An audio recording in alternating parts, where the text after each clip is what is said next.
She wore an NHS badge. She worked inside a prison as a mental health nursing assistant. But behind the title, Amy Hatfield was smuggling in millions of pounds worth of drugs, phones and weapons, all for her inmate boyfriend. This isn't fiction. This is the real story of how a woman with access and authority became the inside link in the largest prison drug smuggling conspiracy ever uncovered in the UK. It all started with a tip-off.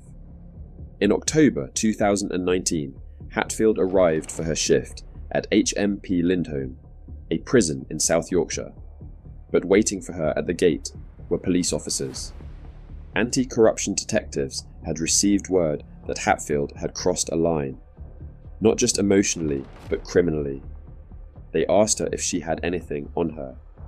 She replied, "Just some stuff." But some stuff turned out to be a £1 million delivery. Inside her bag, they found cannabis, MDMA, tobacco, anabolic steroids, lock knives, mobile phones and chargers, Ribena bottles filled with liquid spice. That one bag alone had a prison street value of over £1 million, according to prison experts. Day Sergeant Gareth Gent from South Yorkshire Police called it undoubtedly shocking, and a massive red flag that this was part of something far bigger. And it was.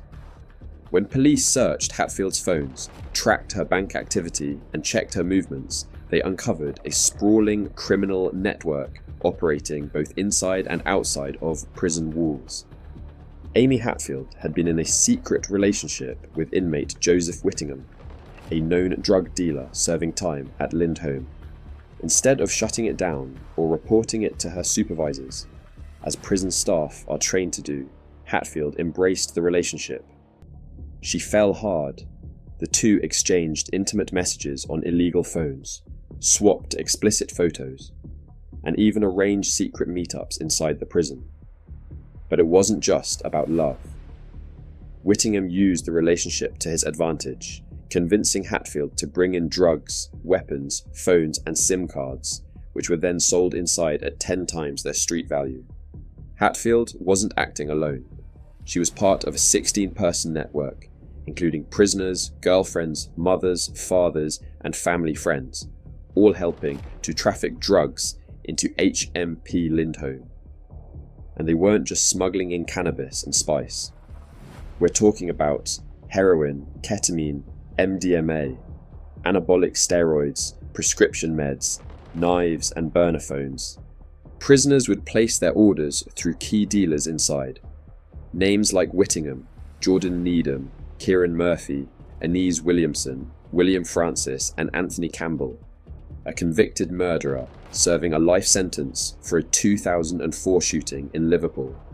The drugs were delivered by girlfriends, wives and mothers during visits or through disguised mail or even faked medical appointments. Hatfield herself would set up fake mental health meetings just to hand off drugs to inmates. But this wasn't just about making money. Inside the prison, drugs gave certain inmates power, control, and status, and it quickly turned dark. Police recovered phone footage from inside Lindholme showing 2 inmates, high on spice, crawling on the floor naked, with leashes around their necks, being told to fight like dogs. One inmate, Kyle Batsford, died after being pressured to test a batch of spice. Toxicology later confirmed the drugs came from the same batch Hatfield had brought in. Another prisoner ended up in a coma for 10 days and permanently lost the use of his legs. He too had been pressured by inmates to be a guinea pig for a new product. The conspiracy ran for over 3 years and operated through multiple prisons before settling at Lindholme. Even after some gang members were placed in segregation, the operation continued. Police say it was that well organised. Let's break down who was involved. Amy Hatfield, the mental health nurse who became the key mule. She pleaded guilty to supplying Class A and B drugs, smuggling weapons and phones, and money laundering. Joseph Whittingham, her boyfriend and one of the main shot callers, got 11 years and 4 months. Courtney Ward, Whittingham's outside partner, helped move money and organise drop-offs. She got 4 years and 6 months. Anthony Campbell, the lifer who continued to receive drug deliveries even in isolation, got an additional 11 years stacked on top of his existing life sentence. Deborah Stoddard, Campbell's 56-year-old mother, helped smuggle in packages and was sentenced to 9 years and 6 months. Jordan Needham, another leader, recruited his own mother, Audrey, into the operation. He got 9.5 years. She got over 4. Lucy Whittingham, Joseph's wife, was caught laundering money and received a suspended sentence. Others, like Anise Williamson, Cora Haley, William Francis, Lee Holmes, Leighton Kemp, Natalie Williamson, and Lydia Pinnington, all pleaded guilty to various smuggling, supply, and laundering charges. Some were jailed, some received suspended sentences. Altogether, 16 people were convicted. A 19-week trial at Sheffield Crown Court brought it all to a close. Judge Kirsty Watson said the operation was a well-run criminal enterprise that had caused serious harm to both inmates and staff. She told Hatfield directly that her actions had not only endangered lives, but severely undermined the trust placed in her by the prison system and her NHS employers. She also pointed out the clear spike in drug use inside Lindholme the moment Hatfield started working there in 2018, and how it dropped immediately after she was arrested. Hatfield was sentenced to 10 years and 2 months in prison. As for Whittingham, he was still boasting to inmates about the money waiting for him on the outside.